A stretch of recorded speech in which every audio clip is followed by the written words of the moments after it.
Welcome back to another episode of the BioHub. Today, I'm joined by Dena House, Chief People Officer at Adverum Biotechnologies. Dena's career has spanned some of the world's leading life science companies, including Nikon Precision, Myriad Genetics. But what actually stands out most is her passion for building strong, intentional culture in complex organizations.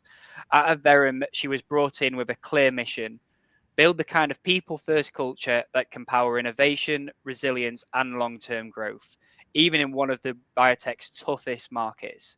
Today, we talk about how she tackled that challenge, what great culture actually looks like in biotech, and why this work matters so much more than ever. So let's get into it. First of all, welcome, Dena. Thank you. Thank you for having me. I'm really No, it's an excited to be absolute here. pleasure. It really is. First of all, let's just start by you giving us a bit of context on your journey and what brought you to Adverum.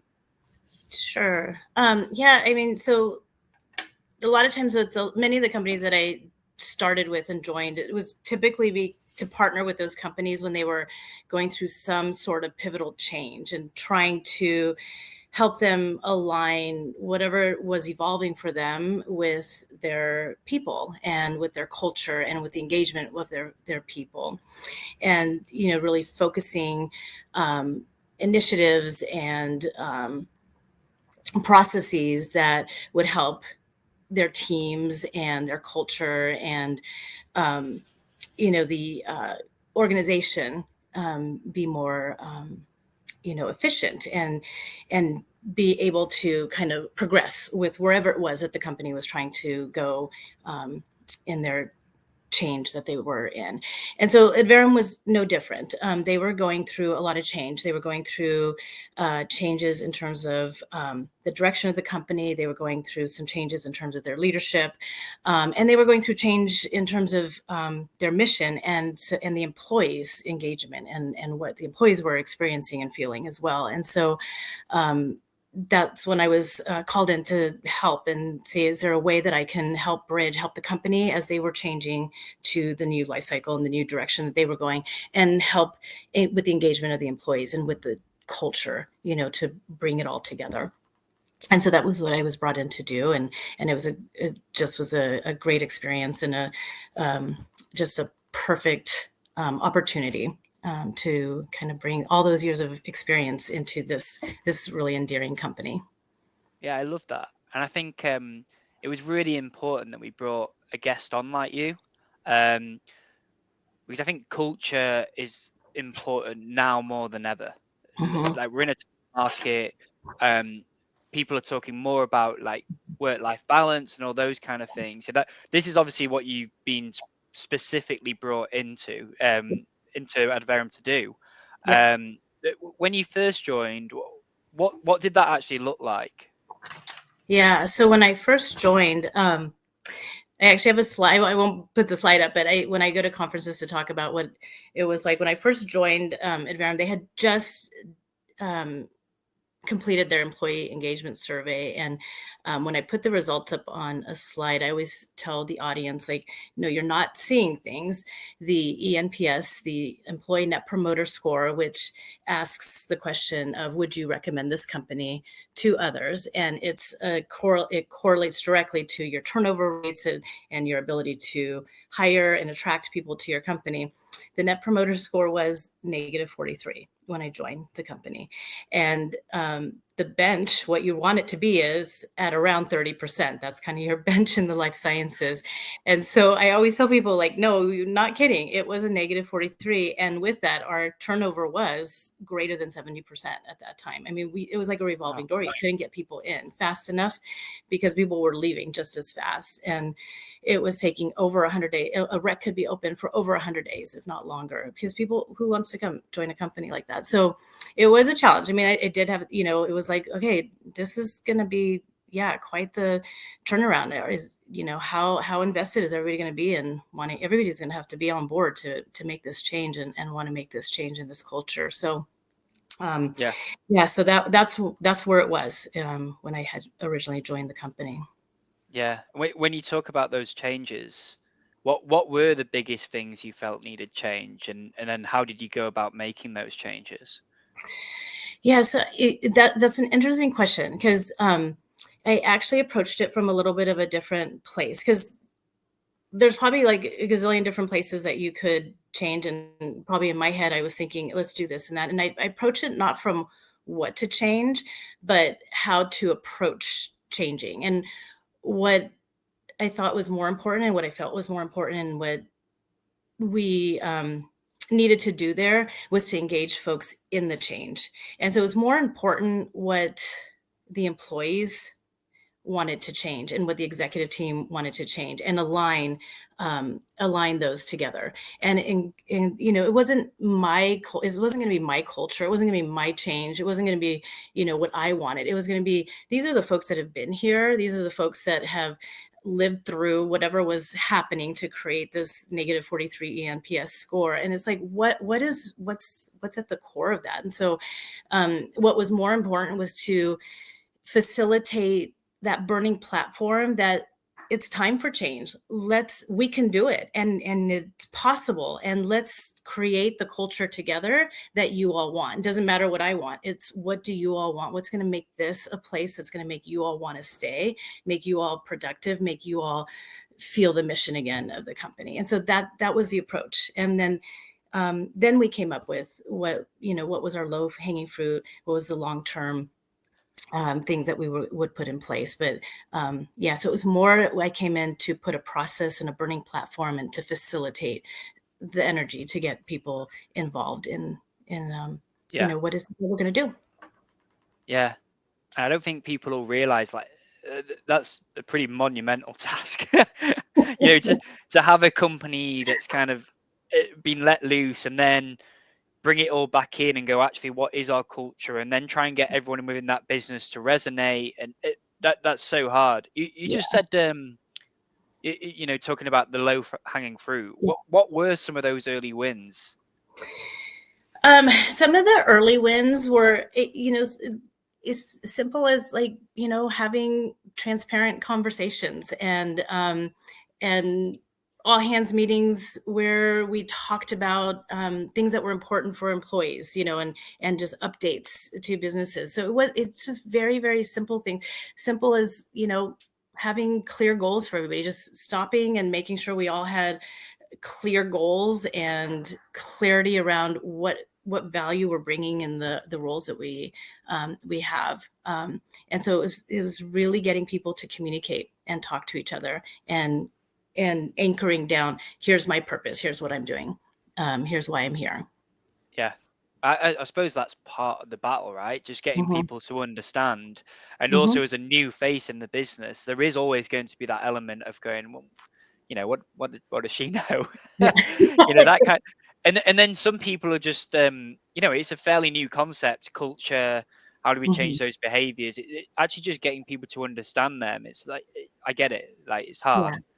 Yeah. And I think for a lot of folks, it was just listening. Like, there was a survey done. Survey gives you great data, but it was also just having focus groups, having one-on-ones, just having open sessions, and letting people talk and share what was important to them. That was a low-hanging fruit. That was just, just decompress and have an opportunity to dialogue with each other and share what was on your mind, what was bothering you, what you recommended.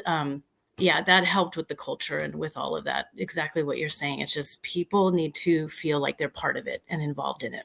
It's not happening to them. Was that easy? Just getting people to actually open up about this kind of stuff, or did it take a little bit of time, few conversations? Yeah, and definitely, because here you're like a new person. Can I trust that this is going to be a safe place? Because a lot of times these types of cultures with the negative and ENPS is, there's some level of trust that's lost in the organization. So you have to kind of make it a safe space.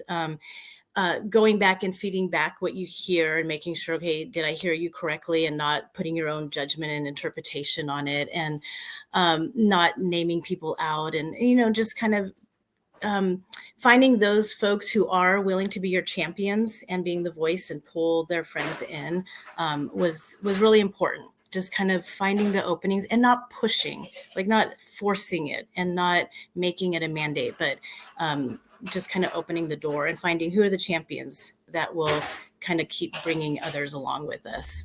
Yeah, that's true. Who are the strong personalities that can actually implement change quicker?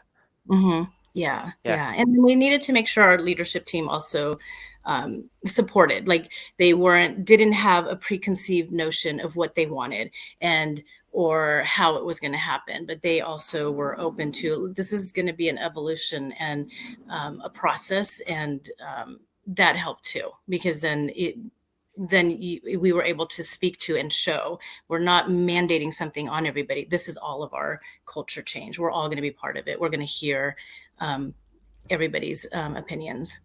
yeah. And what does good culture actually look like in biotech? That's a big question in its own right.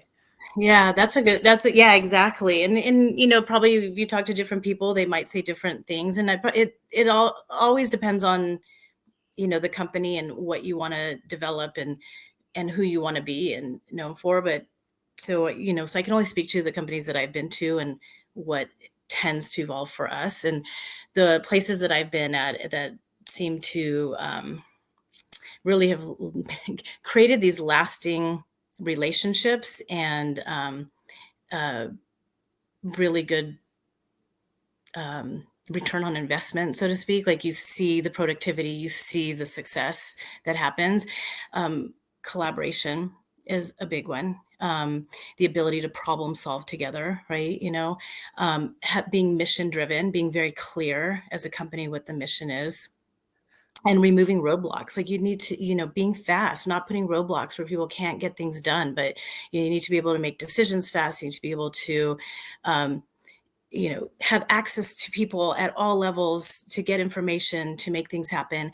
And you need to have a culture that there isn't finger pointing in life sciences. There's going to be adverse things that happen. And if you spend your time blaming others or finding fault, you're not going to get to core of what's going on. And you're not going to learn. And so the thing that I learned a lot from the scientists that I worked with that I just love is that we're here to problem solve and learn. And we all have to be hands on deck when something like that happens and learn from it and problem solve and talk and discuss. So that way we don't have that happen again. And so that we can be better and continue to develop and come up with something even better for the next time. Because at the end of the day, it's your patients that matter.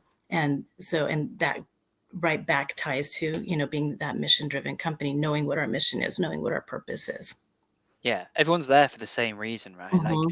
everyone joins this industry for the patients to Yeah. make a change. Yeah.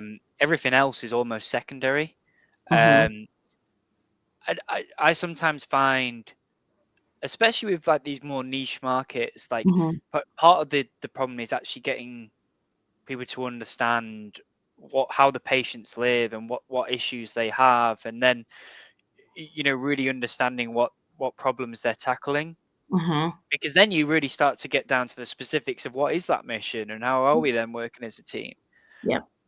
Yeah. Because it's not just the whatever it is you're trying to cure or work on or help. It is the whole being of the patient, and that comes into play. And how is what you're developing and working on helping all of the patient, and that matters to the patient. You're creating something that is life changing potentially for them and probably for their family members too, who are there with them as they're going through whatever it is that they're going through, whatever it is that you're helping them with. So absolutely. Yeah, and then we're talking about what good culture is, but then how do you know when you've got that? Like sometimes from an insider's point of view, it's quite hard, right? And Mhm. you're the one mapping it. Like people could be hiding things. Or Yeah, exactly. Exactly. Um, there's a couple of things that when I realized that our culture, like we landed it, and we're still, it's never perfect and it's never done. Like we always are, we're always trying to make it better. We're always understanding where can we improve it. But when I finally realized, like, okay, we're like, now we're going to go deeper into our culture. Now it's not just the surface. Was when folks would come and say, as new people were coming, or as people were, because part of our, our longer term for the culture, we put in competencies. So it's not just the what you do, but the how you do and how we work together, because that all got to the collaboration, the problem solving, and all of that. When people would come to me and say, Dena, I really like this person. I really want to work with them, but they're just not doing it the Adverian way. And it's really difficult to work with them. And we really need to have them work with us and get them on board. Then I was like, okay, the culture has really sunk in. We want collaboration. We want people that can work together. We want to drive forward, not have roadblocks pulling us back. And when people start speaking that language and pushing forward for that same, not just the what, but how we want to work and have those high expectations. And then when they're hiring, the other thing is, when they're hiring, they are looking for those folks who can enable each other and not, again, okay, great, you have 95% of the technical things that I want. You have that person that has 100% of the technical and 0 of the ability to work with us. And, that's not going to, they would rather have the learner that they can teach the technical piece than the person that they can't work with. That's going to bring the culture backwards again. That's when I knew the culture shifted and people were driving not just the technology, but the culture as well. Yeah. How hard is it to define that, though? Like, define the kind of person that you hire? That must be pretty hard task. And then actually putting it from paper into seeing if that person has that yes or no in an interview process. Yeah, I think it went to just getting clarity for us around what our values. So part of this process, we revamped our values, and the values came from the employees. So we revamped them together. And then the competencies, like what is important, that is one of the things that then we also developed those together. Like what is it important in how we work together, the how piece. And when we do our feedback for each other, and when we do our performance feedback at the end of the year and mid-year, it's not just the, okay, did you do your project and your task and your technical side? It's like the how. And so that when we interview, we know what our how is, we know what our competencies are, and we develop those together. And we agree these are the important pieces of the puzzle. So that's how we know that. And so we have specific people in the interview panels have questions specifically around so how do you collaborate? Give me examples of, how you communicate when something goes off track. And so that is how we kind of do that culture fit, as you say. Yeah, because that's hard. Like it is. Like we personally got that wrong at the start of our journey. So like, I completely get it. I want to talk about you like a bit more personally. Like why is this work so important to you? Yeah, it started when I was, I think, really young. My dad owned his own business. When he started his own business, I was 5. He started in our garage, and then he was a prototype engineer. And so he started the business in our garage, and then we called it the shop. He started a machine shop where we all helped at the shop, or we're there and watched my dad. And he was so passionate about the work that he did. You could just tell he loved what he did, and he loved talking about it with us kids and so forth. And when family friends would come over and, on a weekend or whatever, and, for dinner or coffee with my parents and stuff, the conversations or what I would hear from others was very different about their work. It was very negative. It was very unhappy. And I would be like thinking, you spend most of your day at work and you're so unhappy. Like there's just a disconnect there. Like, how does that happen? Something, what's at the core of that? And then I'd watch my dad and I could see how passionate, it was almost like an art and a craft for him, the work that he did. And that's what I wanted. I wanted to live like that. And I'm like, how do you create that? So I think that's where my passion started. And then as I went to school and I majored in psychology, and learned about industrial organization psychology, where it brings that business part and the people part together. And it seemed like the right foundation for me to continue to learn, and my curiosity around that. It's like, I don't have the answer yet, but that's where my curiosity is. And that's where it's like, how do we bridge it together? How do we spend all this time at work? And what are the levers to help bring out the best of ourselves at work? And so that's how I ended up in this field, in this career. So true. Spend your life at work, and then Mm-hmm. if you don't like it, you don't do something you're passionate about. Yeah. You're not smiling every day. It's like, oh, what am I doing this for? Like, Yeah, yeah. Part exactly. of my joy in like this journey at Avetix is seeing, how people are leveling up personally as well as in work. Mm-hmm. It's amazing. Yeah. So I completely get that journey. I think it's awesome. And then how does this then coincide with the current market? Like it's obviously a tough market. Yeah. Have they affected the team? Are they thinking about it? Like what's happening? Yeah, it's tough. It is really hard because you're seeing all the companies around you. We're worried. Everybody's worried about what does it mean for our own company, because again, everybody wants, you want to see your product get to the patient. That's the endpoint. And you don't want to see the market be the reason why what you're doing doesn't get to the patients, because you know that it's going to help their lives, it's going to help them, their families, etc. And so it makes everybody worried. And you can see that at the beginning, it's like, it's very easy to, and I hear about it from colleagues too, it's very easy to let it detract from the work, and it's very easy to even let it create conflict within the organization. And what we did is we saw that it could create that, and we saw that it was creating, we were almost arguing on the same side of the argument, but because the emotions were so high, we were arguing. It was like, okay, wait, we're arguing on the same side. We're just arguing for the sake of arguing because of all the, so we did a stop action. We're like, okay, let's breathe. Let's figure out, how do we get through the emotions? There's a lot going on outside of these four walls of Adverum, and how do we not let that impact the work that we're doing, but also be free to talk about it and be acknowledge it. So it is that balance. It is that we're not just here and then life is out there. It's everything's impacting everything. So we acknowledged it.